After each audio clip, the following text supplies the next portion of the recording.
Welcome back to a brand new edition of the Blue-White Illustrated Penn State Recruiting Podcast. Ryan Snyder will join us in just a second. I'm Greg Pickel, and we have plenty to get to once again on this Tuesday as November rolls along. Penn State back in the win column over the weekend, beating Maryland pretty handily, even though there were obviously some struggles in that game. Now we're on to Michigan week, and as we've told you for quite some time here on the show, this is always going to be a big recruiting week. We'll get into that later on.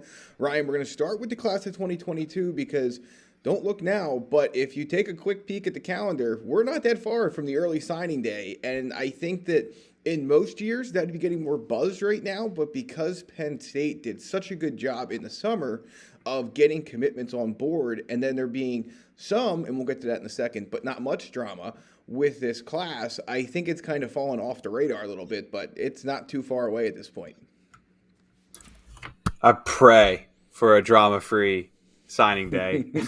It's all about James Franklin, of course, and him sticking. And as long as he is Nittany Lion head coach come December 15th, I'm not too concerned about it. This class should, be pretty smooth. But that's everything. That's been everything for a couple of weeks now. We'll keep stressing that. I think that's why maybe somebody took a visit this weekend, which we will hit on in a second. But everything looks good right now, man. It's everybody seems pretty positive, upbeat. But it's all about where James Franklin is at come early December. Yes, so obviously that's going to be something that's talked about a lot over the few weeks that are ahead here in the regular season. Then we'll get into bowl conversations and everything else. But at this point in time, as we record this Tuesday morning, November 9th, Penn State 8th in the On3 2022 team rankings of 25 commitments, of course, on board there. Don't forget, Blue-White Illustrated is now a part of On3. Visit us, BlueWhiteIllustrated.com, where you can join for just $1 for an entire year of access, Ryan. No deal like that on the internet to follow Penn State football, Penn State recruiting, Penn State athletics. So join us today, BlueWhiteIllustrated.com, and you can, again, join On3, join us for just $1. If you do that, you would have found out before this episode that a Penn State commit did take a visit elsewhere this week. Ryan, you talked to his coach pretty recently, and it's Zane Durant, one of Penn State's, again, 25 verbal commitments in the class of 2022 from the high school ranks. He's a guy who, even though he committed to Penn State a pretty long time ago, I think everyone kind of assumed that you'd have to keep an eye on him. He's a 4-star in our On3 rankings, number 300 nationally, 26 at his position, 37 in the state of Florida. He committed on July 4th, 6'1", 255 is what we have him listed at. What's the latest on him at this point in time? Yeah, he was one of, was it 4 guys who committed on July 4th? I know 3 did. It was a fireworks-filled July 4th for Penn State, yes. Yes. Yeah, it was. So, that it makes sense that he was always kind of someone to watch for, just because I think his commitment was kind of a surprise. A lot of people expected him to kind of end up at Miami, and we learned a few days ahead of time that it was going to be Penn State. Of course, Miami was where he went this past weekend, and Zane hasn't opened up about it too much, I don't believe. I did catch up with his coach, though, and, I don't want to say this is completely because of Franklin and those rumors, but I think that's certainly part of it. At the same time, I feel like he always kind of wanted to take visits. He hinted that to me back in, I don't know, I don't think it was July. It was more so August or maybe early September. It was after he took a UCF visit. I think it was for the first game of the season. He went to UCF for Boise State, I believe. And after that, we talked a little bit, and he said he was considering maybe finishing up with 2 official visits that he has left. We'll see if that happens. Nothing right now appears to be scheduled, but he does have 2 officials. The Miami visit was just an unofficial visit. It went, just down to watch a game. That their staff is on him hard, and that will continue. So I do kind of expect this to go out the next couple of weeks. So I don't want to give a ton away, just because I'm going to have a full interview for our subscribers later today. So let's see kind of. I guess what I will say is that I think Auburn and Tennessee are pushing for official visits, and that's one thing I think fans need to keep an eye on. Miami's not going to let up, and he is talking to a couple schools. So the James Franklin stuff, I think, is a big part of it. But I also feel like he always just kind of wanted to finish out with visits. And is he 100% sure that he wants to come up to Penn State, so far away from home? He is an early enrollee, which is big, and that means Penn State won't have to worry about this dragging into January. So let's see what happens here. These next couple of weeks are be important, man. If he wants to take official visits, he doesn't have to attend games. Of course, he can go in the first week or two in December, but we'll be keeping a very close eye on him for sure. Let's talk generally for a second. And again, you can check out Ryan's full interview with Zane Durant's coach a little bit later today at BlueWhiteIllustrated.com. I want to go back to the early enrollee thing you just mentioned. And this is the part of the James Franklin conversation, but what is the norm for guys who are concerned? I mean, obviously, look, if James Franklin's going to leave, which at this point in time, I've gone back and forth. There was a point in time I really thought he was going to leave. There was a point in time I thought there was no chance. I'm probably still leaning towards the probably not side of things. But anyway, that's not really part of this conversation. But is it fair to say that the first thing fans should watch for in this regard is guys maybe getting concerned about early enrollment? And beyond that, what options do these guys have if they plan to early enroll, but they're a little bit uncertain about what Penn State's coaching future is, or any school for that matter? Any guy that wants to early enroll, but he's concerned his coach is going to get fired. Can you walk us through what kind of, from your experience, is the path these guys have? Do they have to pretty much find somewhere to go before the start of the spring semester, or can they string things out a little bit?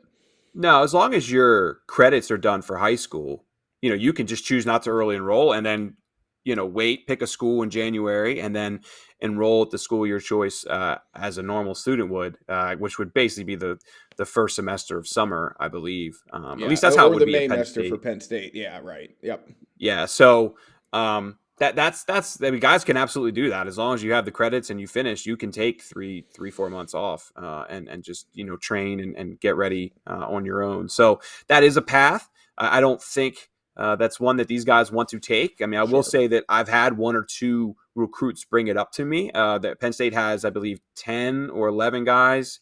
Let me see. I'm running through the list here. I think it's 11 guys, maybe 10. Excuse me. I think it's 10 who are planning to enroll early. I'll just give those names out. It's Drew Alar, Katron Allen, Jerry Cross, Zane Durant, Cam Miller, JB Nelson, Bo Pribula, Caden Saunders, Drew Shelton, and Nick Singleton.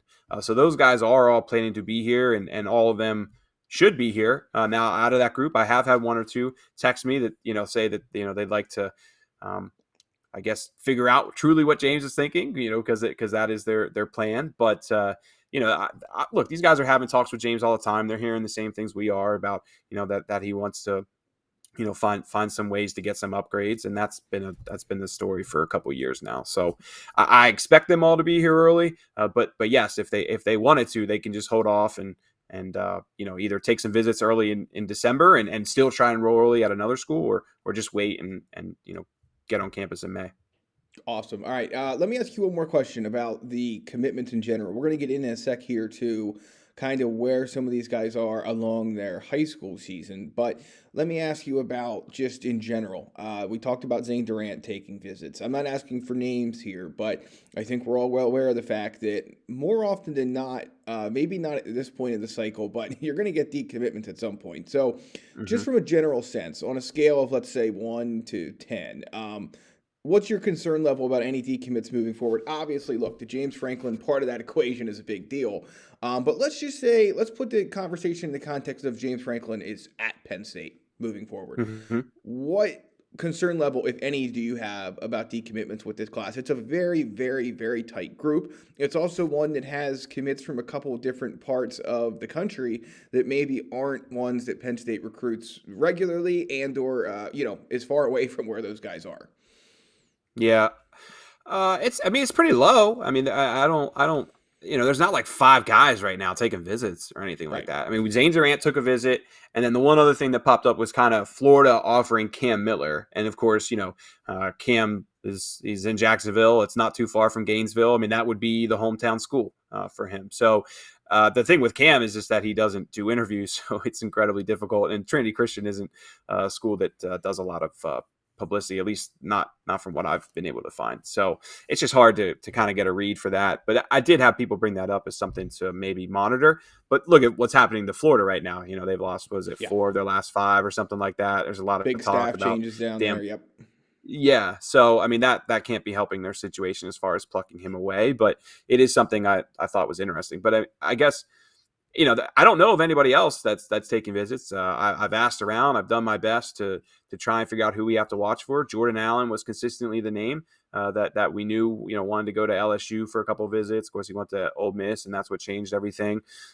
Just kind of running through the list here. I mean, Amari Evans I haven't seen anything with him. Trying to find the guys outside of the region.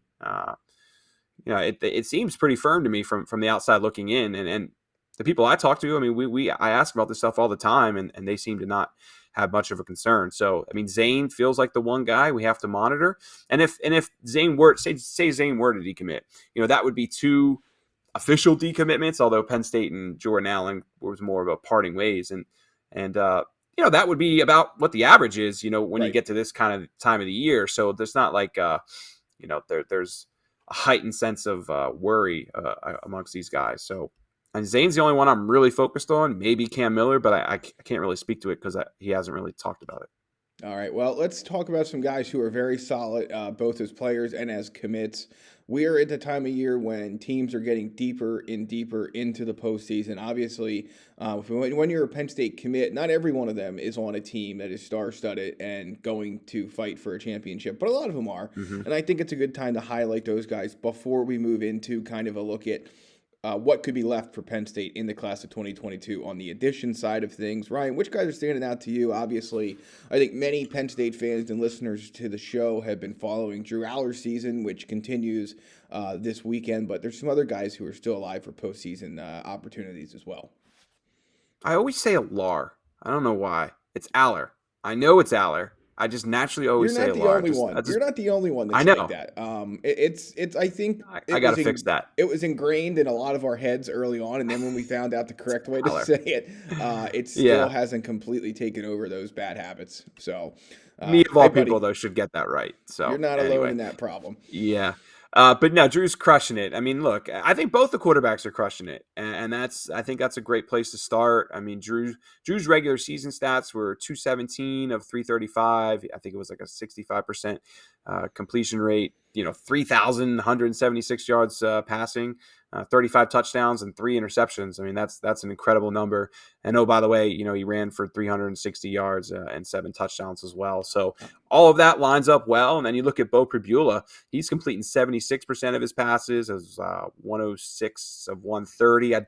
That doesn't include his playoff game from last week, but he had 2,100 yards passing, 30 touchdowns, 5 interceptions, and at the end of his season too, man, he was completing 80, almost, it was like 85% of his passes or something. It was a crazy number. So sure was. 388 rushing, 6 touchdowns for Bo. So both of those guys are just playing smart football. Of course, I don't think anybody will argue. I mean, Aller has more physical tools, I guess, than Bo. But as I've talked about a million times, I mean, Bo's just an incredible player as far as the intangibles. That just he's a total winner. He makes great decisions all the time, and that's why I think anybody writing him off is just getting a little ahead of themselves here. So both of those guys stand out. I mean, obviously, we don't have a ton of defensive stats for the defensive linemen and linebackers, even the defensive backs. I mean, it's hard to track defensive stats in high school. I've tried it. It's not easy to do. And, doing it over the course of a season is harder. I will say Zane Durant's coach, what was it? 15 sacks, 28 tackles for loss, I believe was the stat. That's a Good great season. Yeah. He was a running back too, I learned. So there's some pretty fun running back film of him out there. He's just a great athlete. That's the thing with Zane. But coming back to offense, I mean, Nick Singleton, we have all his stats: 123 carries, 1,499 yards, and that was just in 8 games. I know they had one game canceled because the other team had a forfeit for COVID. And then I think they've been off like 2 or 3 weeks now. That I know they're going to face Warwick this weekend. I know. Well, I know one of their games, I think it was 2-3 weeks ago, was the COVID thing. And then they had a bye week because they were the top seed. And man, Governor Mifflin, I think Governor Mifflin's the best team in the state. They're 5A. I'm sure there's a 6A team or two, maybe LaSalle. I've seen a couple times. They're really good. But I think Governor Mifflin is just a train, man. They should get right to Hershey. And Nick Singleton's a big reason why, averaging 12 yards per carry, 30 touchdowns. He has over 100 touchdowns in his career now.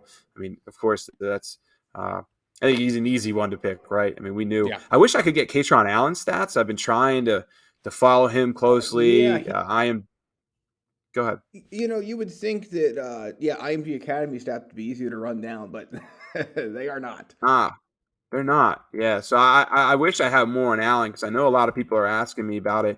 We saw some of his film from early in the season, a couple of those ESPN games, Twitter highlights and stuff. And I don't really believe he's put out uh, any highlights. I'll double check here on Huddle real quick, but I don't think he's put out any kind of film, even from individual games this season. So he's been tough to track down. Caden Saunders, I'll run through quick. 28 rushes for 324 yards, 5 touchdowns, 38 receptions, 392 and 5 touchdowns. He also had some big impacts on special teams. I know he had at least one punt return for a touchdown. I think he had almost 400 yards in special teams. The thing with Caden was that he had to play quarterback for them a lot. They just, they had a young kid there, and just kind of struggled to find Caden and get him the ball. So they had him playing Wildcat a lot. It wasn't, you look at Caden's stats, it wasn't one of those crazy numbers kind of years, but he still in all-purpose yards was well over 1,000 yards and found different ways to get his team. They got into the playoffs, and then they lost to powerhouse. Was it Massillon, I believe, or something like that in the first round. So those guys all stand out. I have to get Anthony Ivy stats. I have to still get Tyler Johnson stats. Jerry Cross has only played a couple games this year because of an injury, and of course the same with Denai Dennis Sutton. But if you're looking for the game changers on offense, those 4 are a good place to start. So AL.com has a story. It looks like Sports Illustrated might have one out too. IMG Academy the last weekend of October went to play Auburn High down in Auburn High down in Alabama. Katron Allen 24 carries for 143 yards and 3 touchdowns, and also had 26 of IMG's 54 receiving yards. That's according to AL.com. So I guess the one thing I'll say with him, we might not be able to find season-long stats, but every time I come across game-by-game stats, Ryan, he has a pretty impressive stat line against some really good competition. This Auburn High team is in the playoffs, and I believe that is in Alabama's biggest classification. So, obviously nothing to sneeze at there. Yeah, IMG's not playing small schools. Right. They're always playing the best 6A schools. I was looking. I thought the St. Francis IMG game was going to be in Baltimore for some reason. I totally was planning to go to that, and then I learned the other day it's in Florida. Maybe that just was a brain fart on my end, or something was changed. So I was looking forward to seeing that game here in a week or two, but I don't think I'm going to be able to fly down to Florida this time of the year. So. But that'll be an awesome game to watch, of course. Jaishawn Barham and Andre Roy will be over there. I mean, St. Francis is stacked, IMG stacked. So hopefully that game will be on TV or on YouTube or something so we can watch it. You're listening to the Blue-White Illustrated Penn State Recruiting Podcast. He's Ryan Snyder. I'm Greg Pickel, and you just transitioned us into the second half of this episode, Ryan, because you mentioned Jaishawn Barham. So we talked a little bit earlier about Penn State's situation in the class of 2022 with commits. We obviously just ran down some key stats and performances from those guys throughout the course of this season to date. Now let's get into what's left. So we mentioned earlier Penn State has 25 high school recruits as we sit here on November 9th. They obviously have the one college transfer commit from Harvard offensive lineman Spencer Rowland, which makes that number 26, and that's important to note. So Ryan, we've talked a lot about Barham. We've talked a lot about some other guys in recent weeks, and that maybe Penn State could get involved with some guys down the stretch here. But I think you said it on the show 2 weeks ago, because if you didn't missed last week's episode, we had Charles Power on 3, scouting and recruiting director on to kind of give everyone the lowdown of what is new with Blue-White Illustrated and on 3 recruiting coverage. So you can check that out wherever you get your podcast if you missed it. But Ryan, you've kind of been pushing this for a couple of weeks now that Penn State, in all likelihood, is probably, maybe they take one more guy.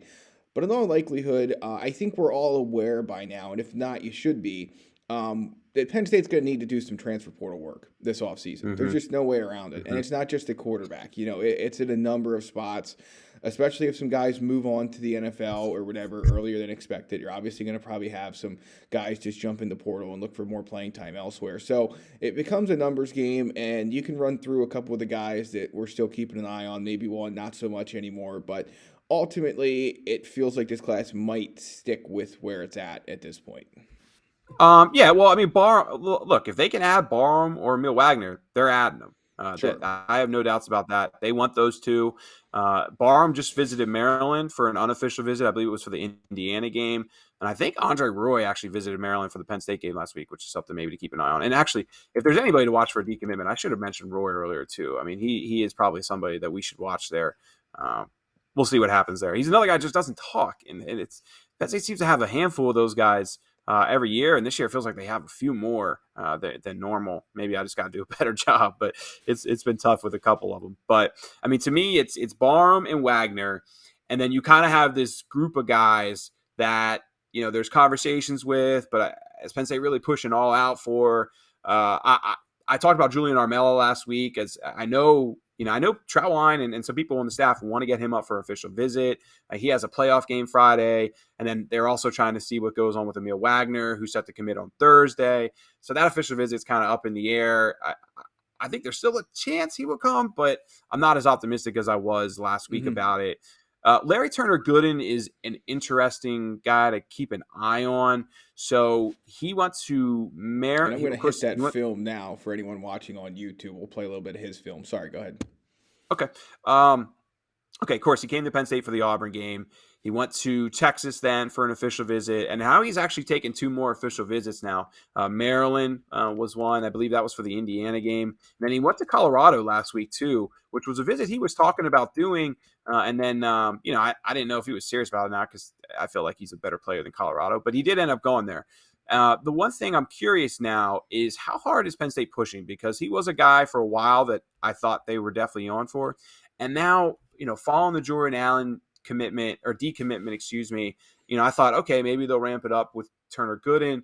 And I'm not getting that sense. I kind of feel like they've said, all right, you know what? We really don't need another cornerback in this class. We need to hold something back maybe a little bit, especially if we are able to get Barham and Wagner and have at least a couple scholarships for the portal. We know until guys head out, it's just tough to really know what the numbers are. Yeah, it's a exactly. Guessing game. Yeah, you can feel good about some guesses, but it's still a guessing game. And I think, and before you finish your thought, look no further than last season and the lack of portal activity going outbound for Penn State. Kind of tells you all you need to know. Do I think they'll repeat that this year? No, probably not. But I think it's a good reminder for us that, just because there's some guys who would think makes sense to go into portal and blah, blah, blah, doesn't necessarily mean it's going to happen. And, that is got to be a part of the staff calculations as well. So, I think you make a good point there. So I put Turner Gooden, Julian Armella. I'll include Tyrese Fairbury in this because they are still technically talking to him. I don't see a ton coming from it. And also Chris Graves, who's an interesting prospect. I believe he's committed to Miami at the moment. Somebody to keep an eye on, but I really just don't. All of those guys just they feel unlikely to me. Graves, by the way, he's from Fort Myers. He is a Miami commit. For some reason I was thinking maybe he decommitted, but I don't know.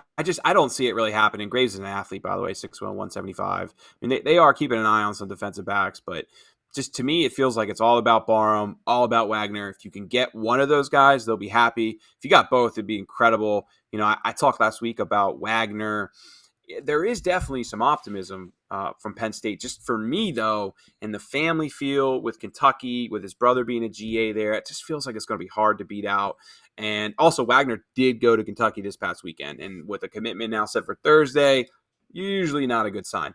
I will say that Penn State is supposed to have a Zoom with Wagner, I believe, tonight, which is Tuesday, November 9th. And I am trying to schedule an interview with him after that Zoom to get a feel for, kind of what their final talks were. He does like to do interviews. That's usually the good thing. He's great. Now will he do it this close to a commitment? I don't know. We'll see. But I've been communicating with him, so I think he will. It's just more so, is he already decided, and do I have a reason to do it? Is kind of where I'm at with that. So we'll see. I don't want to promise that interview, but we'll see what happens. So to me, Barham would be number 1. Aamil Wagner would be probably 1A. They're both very important. And then everybody else is just kind of in this group.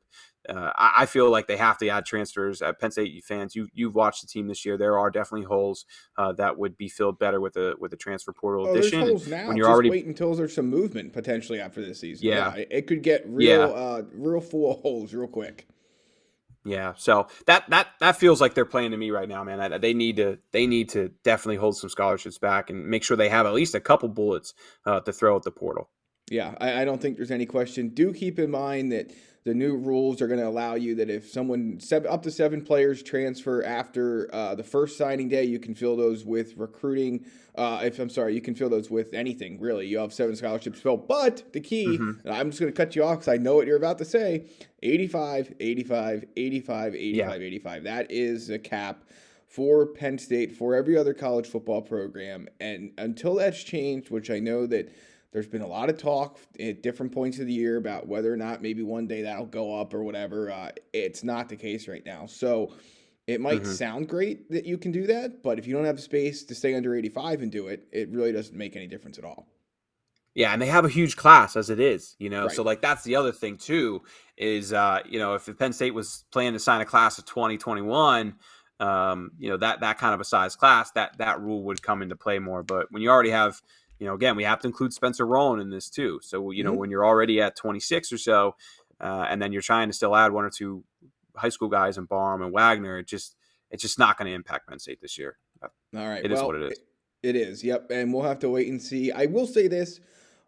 I get the sense, Ryan, that it will not be a quiet December, January, February. Even if all of the coaching staff stuff stays the same, some portal stuff will probably keep us plenty busy and other roster news Yeah, of course. as we get into 2022. All right, we're coming down the home stretch here of the Blue-White Illustrated Penn State Recruiting Podcast. It's Michigan week, folks, and while this game maybe doesn't have the same luster that some folks thought it would back in August or even at the start of October, it's here. And let's start with this. We're going to get into some names to know. If you join us inside the Blue-White Illustrated Lions Den Premium Forum, again, it's just $1 for an entire year of access. You're not going to find a better deal on the internet. You would have read some of the names to know inside the forum that are planning to come. Before we get into that, I just want to start with a general overview, though, Ryan. Noon kick. Everyone knows a noon kick in Beaver Stadium, in State College. If you're not a recruit, it's tough to get there. If you are a recruit, it's tough to get there. So if this weekend previously was going to be the second biggest, I think we can agree that it'll still be the second biggest of the year for a Penn State home game. But how Well, much is it diminished at this point it, because of that noon start? a lot, a lot. I'm not so sure it's going to be a bigger list than Indiana. I mean, put it this way, I've got a handful of And that was, names and that to be fair, that was a pretty good list for a game like it that. was, So it I mean, I was. think that's the important context. This should be bigger, but Hmm. it is It should for if be. you go back and look, which we have to post the season-long visitor list. We'll get that up on the board here at some point. I forgot all about Hmm. that, but anyway, once we do that, you'll have a chance to go back and look at that list. And I do think, Ryan, it was a little bit more impressive than we thought. You and I spent a fair amount of time down there getting photos before that game, and I think we spent longer than anticipated. But it's not necessarily the point of this conversation. Noon start obviously dampens things in terms of what Penn State can do from a hosting recruits perspective. Yeah. Well, one thing I will add is that if you go to the football recruiting tab at the top of our page, there's a visits category there. And I've spent months adding, or not months, I've only been here for 9 days, but I've spent spent a week adding so many visits into that. So you will, and that's free to everybody. Everybody can watch, can monitor that page. Any visit that I log into the system will go up there. So you will notice a bunch of guys in that category. So, but look, yeah, that Indiana game had about 20, I think it was like 22 uncommitted guys, I want to say, like scholarship uncommitted players. And I think that's kind of what this is going to end up about. I mean, I've already talked to, like, for example, Drew Alar. I know he's a committed guy, but like he can't come this weekend. He was going to be here, but with being a noon kick, he usually he wants to be there for his team Saturday morning. They have film. As long as he wins Friday night and he's planning to do that, he has to be there for his teammates. He has to be there for the Saturday morning film session. You have to respect that. Denied Dennis Sutton, for example, he's unable to make it now with it being a noon kick, and there are going to be a handful of other guys too. I have a bunch of them already. I don't want to throw names out there just because it's I think it's unfair to them that if they don't want it out there. The commits, they're not too worried about that. So right now, what I do have though are a handful of guys. I'd say we're getting up towards a dozen or so who as of last night, Monday, November 8th, we're planning to be here, and a couple others confirmed this morning. Let's see here. Rodney Gallagher, I did an interview with last week. He's somebody who should be back. This will be his third visit this year, and that'll be big to get him back on campus. Joshua Miller, of course, we were watching him for a commitment last week. He decided to hold off. I kind of mentioned I felt like the Franklin rumors were a big reason he held off, and that's why I would be surprised if he made a commitment this weekend. But whenever you get on campus, you're talking to the coaches, things happen. So let's see where that plays out. I just did a story on Musa Kane this morning. It's behind a paywall for all the details, but $1, I made it clear. $1 to read that story. $1, guys. Yeah. Hey, one thing I will say is like the amount of subscribers we've gotten in 9 days has like truly blow my mind. I knew it was a $1 deal. And we do want to thank everyone for that. Absolutely. But we have like 70% of our community that has already come over from Rivals. And that, that was a number that we knew we would get to eventually, but to get it in 9 days was just incredible. So thank you guys so much for coming, and we'll keep banging out content to make you guys to worth that $1. I think it should be worth $1. I would hope so. But Musa Kane, again, he's actually pretty high on their board as a safety prospect. That's one thing I've learned. I've actually talking to Charles Power earlier today about we need to get him ranked, because right now he's unranked on 3. You're going to find a couple guys that are just falling through the cracks. We're trying to do all this in a condensed period of time, but he's somebody that we need to get in front of our guys and get ranked. And man, if you go through his social media, he posts some incredible videos of him working out, 38-inch plus vertical, a lot of other different drills. And that actually had a big part in Penn State offering him when they did. He came to camp, of course, and camped for them, and that's when it solidified. But just from them watching his social media throughout the pandemic, it played a big part in his recruitment. Now he's a top prospect that I personally think should be a 4-star, and we'll see what happens here moving forward. So a couple of guys to keep an eye on. Anthony Specca, of course, 2024 linebacker out of Central Catholic. He's set to be here. This will be his third visit since the summer, second visit for a season. He was at the Indiana game earlier this year, and I feel like Penn State's off to a pretty good start with him. Pitt's in the mix as well. Notre Dame, I believe, is another school to keep an eye on there. He did go out to Notre Dame for the USC visit. So there's a couple guys. I don't want to give it all away. The one last group that I will say that I will put out there is that Penn State is planning to host a group of players from American Heritage in Plantation, Florida, which is awesome. Those guys already have their books or their flights booked. They're supposed to be flying out early Saturday morning, and they will get here on campus. I will save the names for on the premium board. We got to tease it a little bit, but to get a stacked. There's a handful of guys from one of the most prestigious high school programs out there. To get them to fly up here Saturday morning for a noon game is impressive. And I confirmed with one of those guys this morning that all plans are to still be here. So we're going to keep adding to this all week. Like I said, I would expect probably somewhere a little bit around Indiana. I mean, originally I thought we'd see about 30 uncommitted guys with who hold scholarship offers.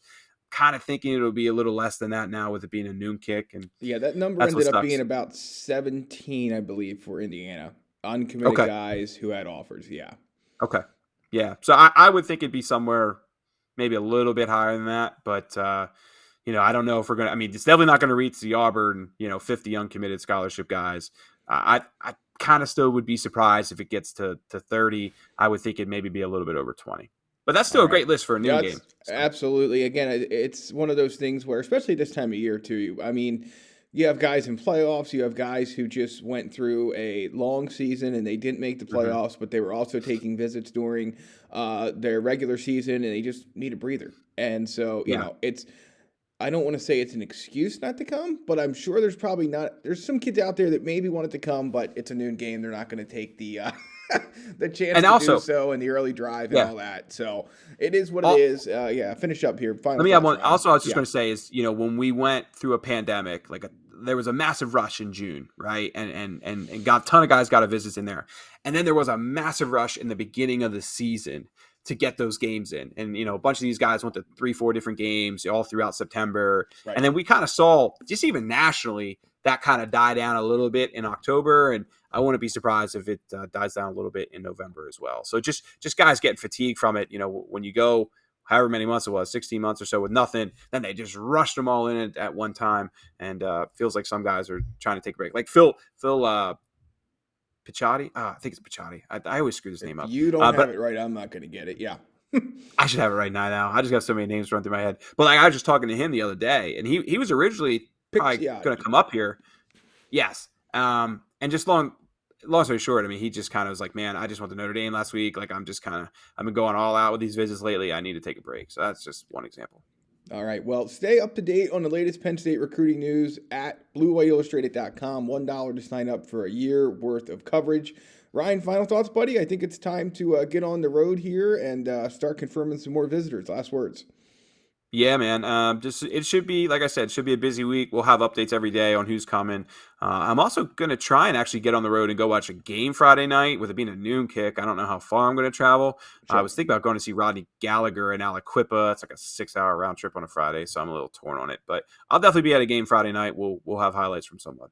All right. Well, check it out. BlueWhiteIllustrated.com for the latest. He's Ryan Snyder. I'm Drake Pickel, and we'll catch you next time on the Blue-White Illustrated Penn State Recruiting Podcast.